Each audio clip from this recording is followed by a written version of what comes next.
You know all about Cam Coleman and Raleek Brown, Hollywood Smothers, and Rasheem Biles. But how about three Texas portal pickups that are flying under the radar? We'll give them to you next on Locked On Longhorns. Intro.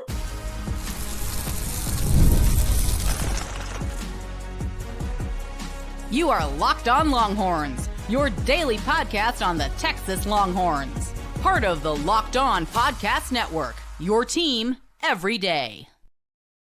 Welcome in. You're locked on to the Texas Longhorns, part of the Locked On Podcast Network, now the number one sports podcast network in the world. I'm your host, BK, Brad Kellner, Texas grad, Austin local, and longtime sports radio host here in the Lone Star State. Thank you, everydayers, for making Locked On Longhorns your first listen every single day. We are free and available wherever you get your podcasts and on YouTube, so please subscribe. And as always, one of the fastest ways to help us grow is by leaving a comment. So thank y'all sincerely for that. A deeper dive into the Horns' new look running back room. That's coming up in segment 2, plus the latest recruiting nuggets for the class of 2027. We'll talk about that in segment 3. But first, speaking of 3, about 3 under the radar transfer portal additions for your Texas Longhorns. Cam Coleman, Raleek Brown, Rasheem Biles, Hollywood Smothers. We've talked about those guys a bunch with good reason. They're tremendous talents who will be some of the best players on the entire Texas roster here in 2026. But just having star power isn't enough to win you a championship. You need the glue guys. You need the role players, the lesser heralded dudes who end up being unsung heroes that play pivotal roles. You need those on a championship team. And Texas didn't just land the high-end stars. They landed a few of those other guys too, those role players as well. 3 names that you shouldn't be sleeping on that the Longhorns have added to their 2026 roster. Number 1, Ian Geffrard, the defensive tackle from Arkansas, who was the very first commit in this portal cycle. It shows you that the coaching staff wasn't sleeping on Ian Geffrard. I know with all of the other pickups the Longhorns have had since him, not as much buzz about what he brings to the table, but this guy is a really, really good player who is going to fill an important role on Will Muschamp's defense this coming fall. Of course, Texas going back to the Arkansas well. They had a lot of success with the Brad Spence pickup last offseason. Spence is still here. He'll be an important piece on the 2026 team as well. But this year, Ian Geffrard coming from Woo Pig Suey to Austin. 6'5", 390 pounds. Let me say that again. 6'5", 390 pounds. We are talking about a massive human being here. An early down run stuffer. You know, the Longhorns have had a top 10 rush defense in each of the last 3 years. That's been a huge part of this program's turnaround and why Steve Sarkisian has been able to have as much success as he has. Texas has been elite at stopping the run. They don't want to lose that. And the Longhorns are losing Cole Brevard and Travis Shaw, a couple of big body transfers who came in for 2025. Those guys are out of eligibility. They are gone. So Texas immediately was looking for a replacement for him, for them. Ian Geffrard is him. He is that guy. Think about T'Vondre Sweat and Byron Murphy. I'm not comparing Ian Geffrard to one of those guys. I don't think he's going to be a top 40 pick in the NFL draft like both of those dudes were, but like that type of role, especially the giant T'Vondre Sweat type of guy. I mean, this dude, Ian Geffrard, is a total space eater. And he started every game for the Hogs this past season. 40 tackles, 5.5 TFLs. I mean, he is a good player with a lot of experience in the SEC. He's hard to move. He's hard to block. He's got 2 years of eligibility too, so not just a rental for Texas. I'm really excited about him. Again, because of the role he plays, the position he plays, he's not going to light up the stat sheet, but you're going to notice him a lot, and he's going to make life a lot easier for the other 10 guys who are on the Longhorn defense with him. So that's number 1, Ian Geffrard. Number 2, Bo Mascoe, the cornerback from Rutgers. I don't think people are talking about this guy enough. Maybe it's the Rutgers thing, right?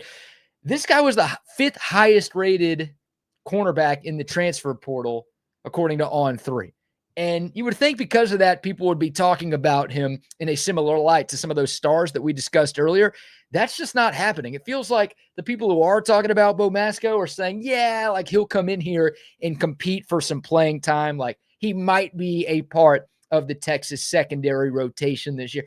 I think that's ridiculous. I think there's a chance that Bo Mascoe is the Horns' number one corner in 2026. There's some other talent there. I mean, Cade Phillips is a stud. He's the future of that room. Kobe Black, Warren Roberson, Texas was able to talk those two guys out of the transfer portal. Some young guys coming in, too, in this freshman class of 2026. I get it. There's some other pieces there, but Bo Mascoe can play. Started every game for the Scarlet Knights this past year. 53 tackles, 2 TFLs, a couple of forced fumbles, 4 PBUs, an interception. He's a solid tackler who's willing to stick his nose in there on run plays, too. And I know we've talked about this before, but he is a great system fit for Texas. Obviously, Mark Orfeh, who is a DB's coach at Texas, was the guy who recruited and ultimately signed and ultimately coached Bo Mascoe for his first year at Rutgers. So there's some relationship there, but Rutgers plays a ton of man coverage, and they play a lot of press man coverage too. Obviously, Steve Sarkisian making the move from PK to Coach Boom, looking for more aggressiveness, looking for more physicality in that secondary. This is not a total change of style for Bo Mascoe. He has done this so he can help Texas right away. He can also help teach some of the young guys how to play that type of football. He's going to help in a lot of ways. I mean, he's battle-tested. Nearly 1,200 snaps in his college career, all in the Big Ten. Ohio State wanted him, right? This was a Texas-Ohio State battle. He's gone up against some really good receivers, and more often than not, he's fared really, really well. I like this pickup a lot. One of my favorites in this entire offseason. Don't sleep on Bo Mascoe. And then number 3, last but not least, we might get to a bonus name here if we have some time. Michael Masunas, the tight end, coming in from a different Big Ten school. That would be Michigan State. Obviously, Jack Andrews is going pro, so Masunas will have a pretty big role in this Texas offense, and he's going to help this offense in so many different ways. His pass-catching numbers from last year, they're not going to blow you away. 19 catches, 232 yards, 3 touchdowns. That's not all conference or all American caliber stuff right there. But it's not bad. It's not nothing. The 19 catches was more than Jordan Washington, Spencer Shannon, Nick Townsend, and Amari Winston had combined in 2025. Jack Andrews had 33 with 3 touchdowns. Could Masunas get close to those numbers this year? I don't think it's too far out of the question, but it's not just the pass catching ability. That's kind of secondary to what Masunas brings to the table. He is a great blocker, both as a run blocker, but also in pass protection as well. There's going to be some questions with this Texas offensive line. Keeping an extra guy back there to block to give Arch Manning more time to find Cam Coleman and Ryan Wingo and Emmett Mosley down the field. Yeah, we know how well Arch Manning can throw the deep ball, making sure he actually has the time to sit back in the pocket and find those guys open deep down the field. That is huge. It will be huge for Texas's offense in 2026. You see a lot of teams go with 6 offensive lineman packages. Maybe Texas will do that. But again, not a ton of depth with the actual offensive line. So having an inline blocker as good as Michael Masunas, who again gives you a little bit in the passing game as well, it's going to help Texas in a lot of ways.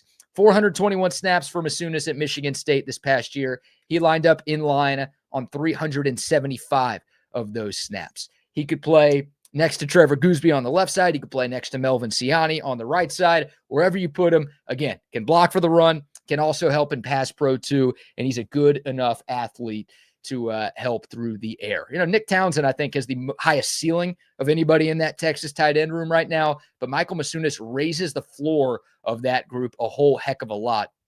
Don't sleep on that pickup. And then real quick, a bonus one, Dylan Sikorsky. Because of the Longhorns' struggles to find a plug-and-play starter on the offensive line, Dylan Sikorsky, the Oregon State transfer, might be the most important name on this list, and he might be one of the most important players on the team when we get to the fall.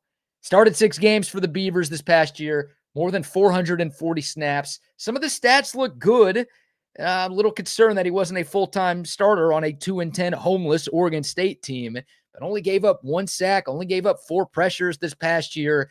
The guard spot, especially left guard, was a train wreck for this team. And he and Brandon Baker, as of right now, they are your 2 presumed starters at guard. We'll see who slots where, who's at left and who's at right. Big for Kyle Flood to develop Dylan Sikorsky and make sure he's ready to roll. 6'4", 330 pounds, 3 years left of eligibility.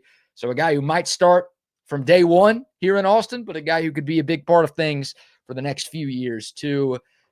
He's going to have to be important, I think, for this Texas offensive line to be national championship worthy this coming year. So there you go. 4 under the radar portal pickups who I think will be good, who I think need to be good for this Longhorn team to reach its full potential. What say you? Who did I miss? Do you agree with my lists?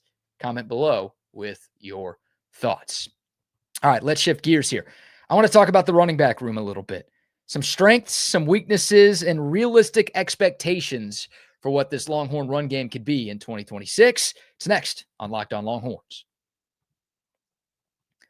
But first, a word for our friends at Mazda. This is Mazda's moving the game forward for those who show there's more to the score than what's on the screen. Shout out to Tremont Mark. We talked about Dalen Swain and his tremendous performance in Texas basketball's 20-point blowout victory over Georgia during yesterday's show. Tremont Mark deserves some love as well. 23 points, 16 of them came in the second half when Texas got off to that great run in the second half to kind of take the lead and take control of that game against UGA. Tremont Mark was the spark plug. He had 10 of Texas's 12 points on that 12-2 run that gave the Horns the lead. And it was really nice to see 10 of 16 shooting, very efficient. He and Dalen Swain, really both of those guys deserve some love, but it's nice to see Tremont Mark with a good bounce back performance after he struggled a little bit in the Horns' loss to Kentucky. These players, both of those players, remind us what it really takes to raise the bar. It's that extra work off the court, dialing in every detail, giving it that extra fire, that grit, the I never quit. That's what we've seen from Texas, and that's what we see from Mazda. They put that same passion into every model. Highlights make the reel, but what it took to get there makes it count. There's more to a Mazda because there's more to you. All right, back here, Locked On Longhorns, your team every day. Don't forget about the Locked On Everydayer Club. No ads. You could catch this episode and every episode of Locked On Longhorns completely ad-free. Plus, you get access to a members-only Discord server, so the conversation continues well after this show is done. All you have to do is head over to lockedonlonghorns.supercast.com or check the link in the show notes for more information. All right, in 2025, the Texas Longhorns had their worst rushing offense in 81 years. How many times have you heard me say that on this show? The answer is probably too many, but also still not enough. I don't think it can be said enough because it's a painful stat and something that needs to be rectified. The Longhorns just could not consistently run the ball this past season. And for the first time in Steve Sarkisian's coaching career, he failed to have a running back eclipse 1,000 yards. That's not just his career as a head coach. That goes back to his offensive coordinator days as well. And Steve Sarkisian is no spring chicken. He's been doing this for a long time. That streak was nearing 15 years of at least one back with 1,000 yards in every single year he's been a head coach or an offensive coordinator. Disappointing. Matter of fact, Texas didn't even have a 500-yard rusher until the A&M game on Black Friday. Trey Wisner was at 442 yards, which led the Longhorns going into the regular season finale against the Aggies. He was so dominant against A&M that he almost got to 600 for the year. But that just goes to show you how rough it was for Texas's running backs. I'm going to miss Trey Wisner, the Aggie assassin, the Sooner Slayer, the rival reaper. He was awesome in those rivalry games, but unfortunately, the other games last year, it's not good enough. And it obviously wasn't all on Trey Wisner. I mean, C.J. Baxter was clearly not 100%. Christian Clark was clearly not 100%.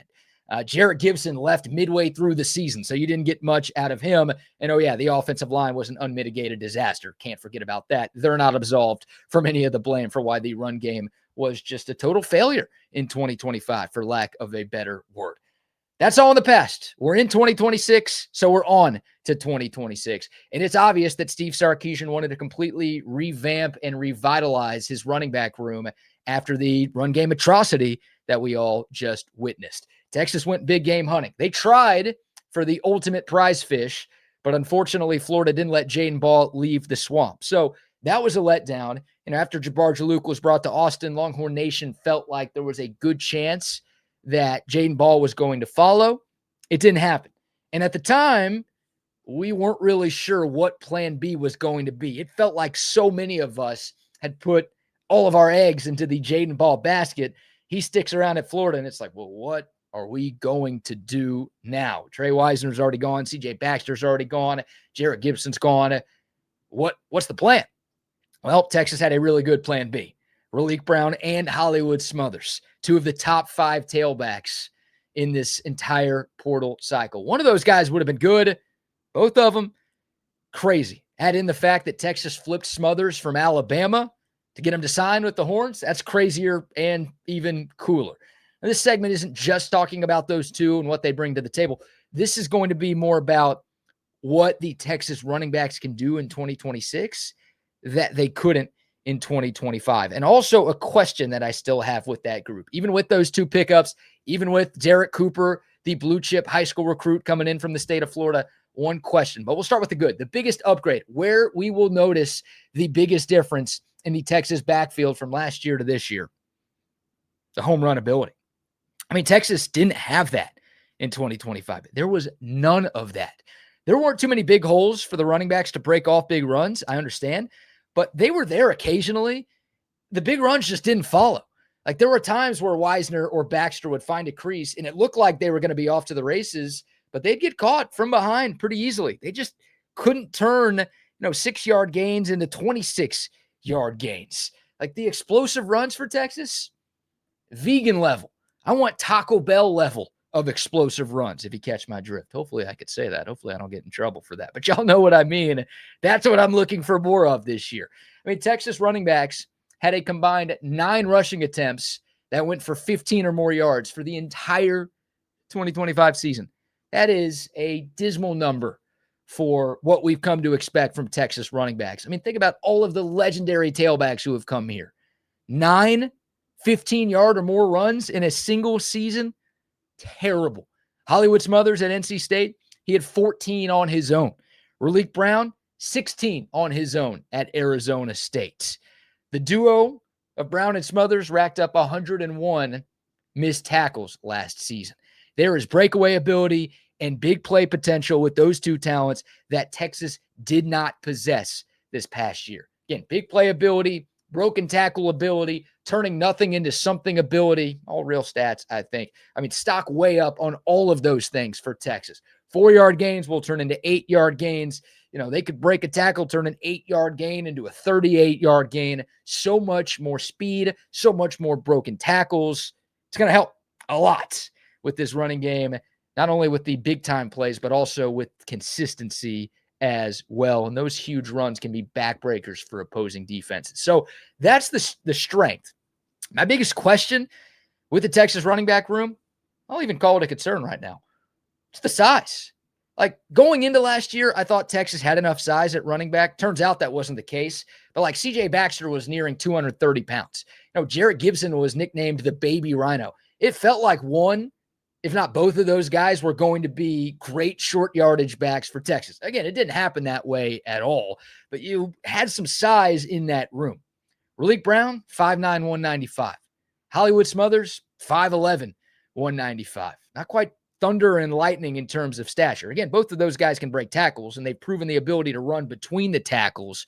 But doing that in the Big 12 and the ACC is a little bit different than doing it in the SEC. So can either of those guys be your short yardage weapon, be a goal line threat, be a jumbo personnel back? Will it be somebody else? I mean, James Simon going into year 2, he's a little bigger, 5'11", 205 pounds. We didn't really see him at all after the Oklahoma game.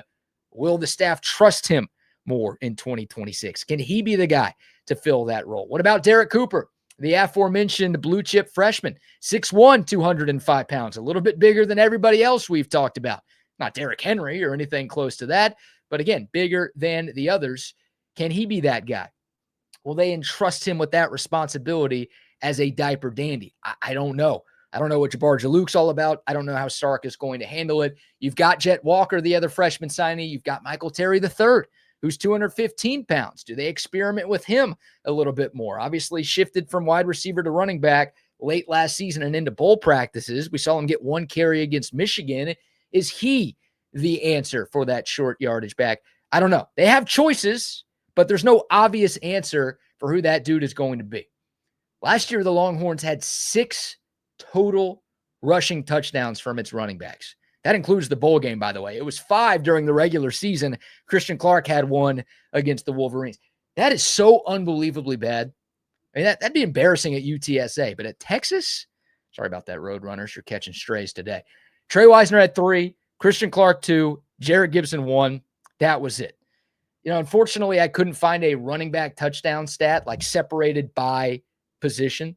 But for context, Charlotte finished dead last in terms of total team rushing touchdowns last year. They had 5. The Texas running backs had 6. Now, Arch Manning had 10 by himself, so that prevented the Longhorns from being near the very bottom of that category. But y'all don't need me to tell you that some scores from the running backs would be much appreciated by Arch Manning and by me and by Sark and by everybody. The explosive runs are great, but having a guy that you can turn to help fix the red zone woes, that'll be crucial to this team's success this fall. So overall, the room's a lot better. The big upgrade with the home run ability. The big question still for me, who will be the short yardage / goal line back? All right. Would love to hear y'all's thoughts on the matter. Comment below with what you think. One segment to go on a Tuesday show. Hey, high school recruiting still matters, all right? I promise it does. The Texas staff is on the road this week. We've got the latest intel on where they're going and who they're talking to coming up next on Locked On Longhorns. But first, a word for our friends at TurboTax. Tax season doesn't have to take over your life. And this year, TurboTax is making it easier than ever to just hand things off and be on your way. With TurboTax Full Service, you can have your taxes done for you by a trusted local expert from start to finish without any stress, without any guesswork. Instead of spending hours trying to figure out all these forms, you can meet with a local TurboTax expert in person or just connect online if you don't want to leave your place. They're going to handle everything from W-2s to self-employment forms, 1099s, whatever. They're going to work to get you every deduction too. All you have to do is just upload your documents, you go about your day, and you're going to get updates right there in the app. This is a huge time saver that's going to give you real peace of mind knowing that an expert is handling everything for you. For a limited time, you can have your taxes done by a local TurboTax expert for just $150 all in if a TurboTax expert did not file for you last year. Just file by February 28th. That's it. Take taxes off your plate and get back to your life. Visit TurboTax.com/local to book your appointment today. All right, welcome back to Locked On Longhorns, your team every day. Final segment, a Tuesday show. I know Texas fans, heck, not just Texas fans, everybody, so caught up with transfer portal recruiting these days. But I implore you, I beg of you to please stop sleeping on the high schoolers. Arch Manning, Colin Simmons, Ryan Wingo, Trevor Gooseby, Ty-Anthony Smith, Jelani McDonald, all of those guys who are going to be some of the best players on this Texas team this year, they were all signed out of high school. I know I'm leaving out a bunch, and I'm only talking about 1 year in that roster. Think about how many stars this team has had in recent years coming from the high school ranks. Not trying to dunk on the transfers. They matter too, but developing your high school talent is still huge. High school recruiting will always be the lifeblood of a good college football program. That's tried. That is true. All right, enough soapboxing. We've got some goods here for you. We talked about the 5-star wide receiver Easton Royal late last week. He committed to Texas back in November after attending the Texas A&M game at DKR Texas Memorial Stadium. Royal is from New Orleans. Last week, LSU coach Lane Kiffin paid him a visit at his high school, and I said the Tigers aren't going to go down without a fight, but neither will Texas.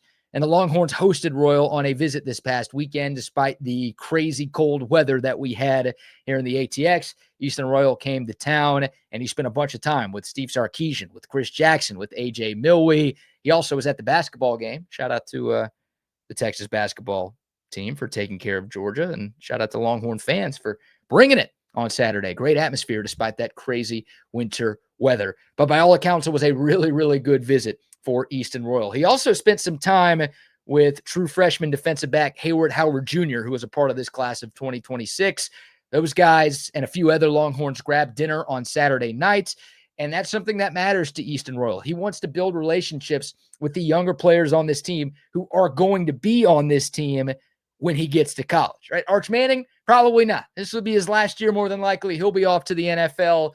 Guys who are high school seniors right now are not going to be teammates with Arch Manning when they get to Texas. So building those relationships with, again, the underclassmen who will be sticking around, that matters. And Hayward Howard Jr. is also from New Orleans, so it makes sense that Texas tried to connect those two. Again, feedback from sources saying that visit went really, really well. Texas, by the way, they're going to Brother Martin High School in New Orleans. Steve Sarkisian and Chris Jackson will be there. Jabbar Jaloop might be stopping by as well. So the Longhorns, they aren't giving up. They know LSU's interested. They know what Lane Kiffin brings. They know what the Tigers have done on the recruiting trail, but Texas is going to keep pushing. Florida, Miami, there are a number of other schools in the mix here too. He's a stud, 5-star, third-ranked receiver in this class, top 12 player overall. You understand why so many big fishes in this sport are going after Easton Royal. He is a difference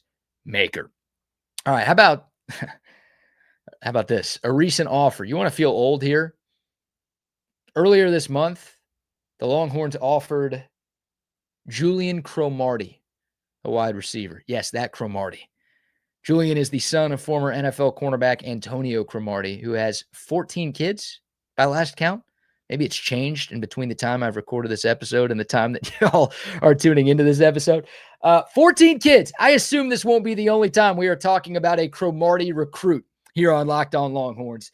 But we'll talk about Julian for now. 6'2", 180 pounds. Spent his first 2 years playing high school ball at Mater Dei in California. Transferred to College Park High School in the Woodlands down in the Houston area last year. Maybe some good news, playing his high school ball here in the state of Texas. He has 19 offers right now. Just a few more offers than he does siblings. But maybe there's time for Antonio to catch up there. Keep an eye on that name. Again, a recent Texas offer there. All right, one more name to discuss here. Another guy who was in Austin this past weekend, 4-star tight end Brock Williams, who is the number 2 tight end in the nation for the 27 cycle. From Indiana, 6'5", 210 pounds. Texas is in the final 3. It's Georgia, it's Ohio State, and Texas. On the field, things typically don't go well when Texas is going up against those two. Hopefully, off the field, when it comes to recruiting, the Longhorns can get a win here. Williams has visited all 3 programs multiple times. Again, he was in Austin this past weekend. That was his second trip here. He's been to Georgia 3 times. He's been to Ohio State 4 times. That's the closest place for him. But Texas has a shot here. Williams has built a great relationship with Jeff Banks, who is a very, very good recruiter. Those guys have a strong connection. Jeff Banks actually went up to Libertyville, Indiana to go visit him recently. And I think there's some mutual interest there. Now, we'll see. We might have an answer for Brock Williams pretty soon. He's scheduled to go to Georgia again one more time this weekend. Then there's about to be a recruiting dead period. Maybe we get a commitment announcement from Brock Williams there. This would be a massive pickup for the Longhorns. Again, the second-ranked tight end in this class. Texas only signed 1 tight end in the 26 cycle. He was a 3-star, not a super impactful guy, at least not projected to be. The Longhorns are looking for one of those next year. Brock Williams would be that dude. So we will see what happens. Obviously good that he was here for a visit, and he's been here multiple times. But the Buckeyes and the Bulldogs both pushing as well. Texas coaches on the road this week.